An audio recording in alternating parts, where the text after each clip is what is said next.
when we talk about the last pillar of practice, which is the pilgrimage to Mecca, we'll speak a lot about Abraham, peace be upon him, because so many of the rituals revolve around him and his family, actually. Okay, so any other questions before we continue on? Yes? With Abraham, if you had himself to ask Muslim, he used the term, I am Muslim? That's a good question.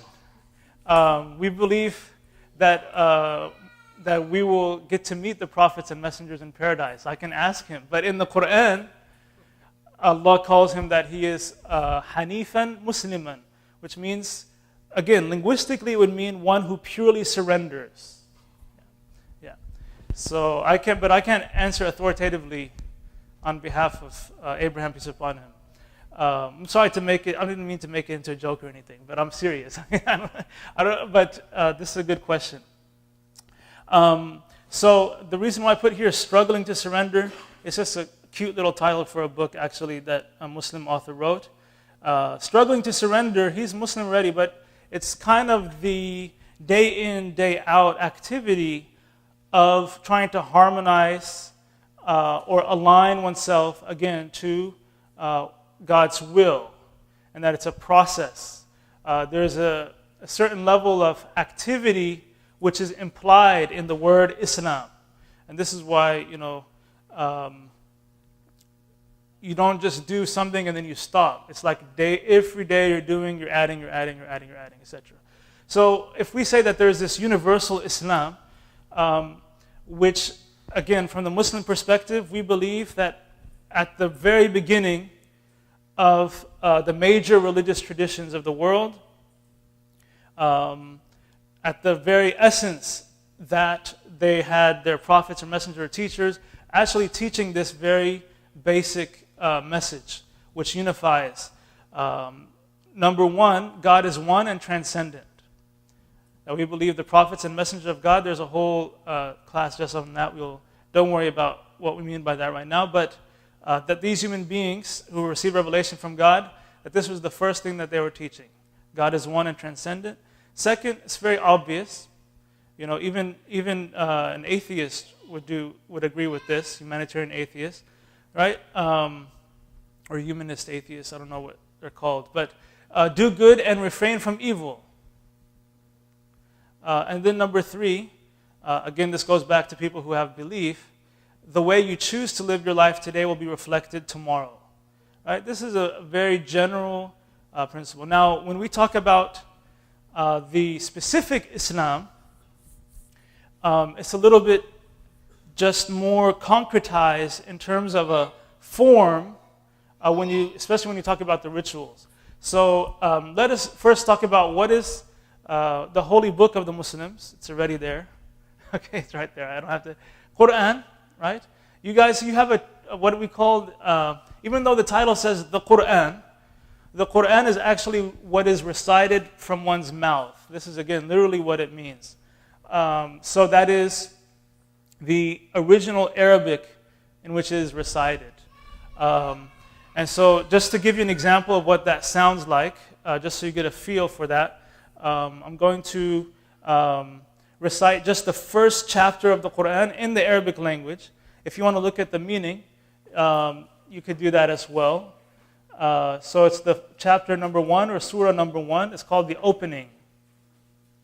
So what I will be reciting is Quran. What you are reading is a interpreter's understanding and then putting it into the language of the people who are reading. So I'll go ahead. It's just 7 verses. It's even though they're very short, this is I would say it is. I shouldn't say I would say. It is the most repeated surah of the whole Quran by Muslims today. This is kind of the least kind of thing a Muslim would know. So it's as follows, inshallah. أعوذ بالله من الشيطان الرجيم بسم الله الرحمن الرحيم الحمد لله رب العالمين الرحمن الرحيم مالك يوم الدين إياك نعبد وإياك نستعين اهدنا الصراط المستقيم صراط الذين أنعمت عليهم غير المغضوب عليهم ولا الضالين.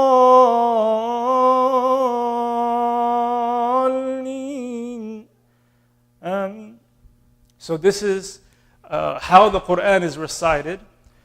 We believe it to be the last testament, meaning the last divine revelation of the one God, the same one who sent revelations to Abraham, Moses, and Jesus. Again, in Arabic, just because you will hear me use these two words interchangeably, just even though we have a whole class just about Allah, I'm just going to give a very brief explanation.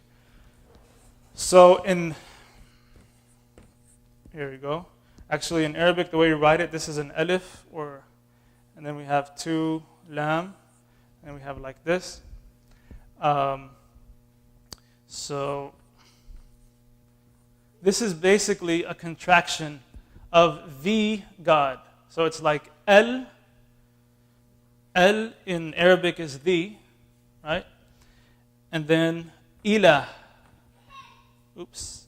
And those of you who studied the Bible, especially if you studied it in Hebrew or some of its original sort of languages, a lot of these terms are going to be very familiar to you.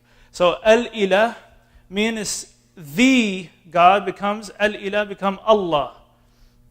So we believe that the Quran is the last revelation from the one transcendent God to a human being whose name was Muhammad, the son of Abdullah. And so we see him as the last of a whole continuum of prophets and messengers receiving revelation to one God.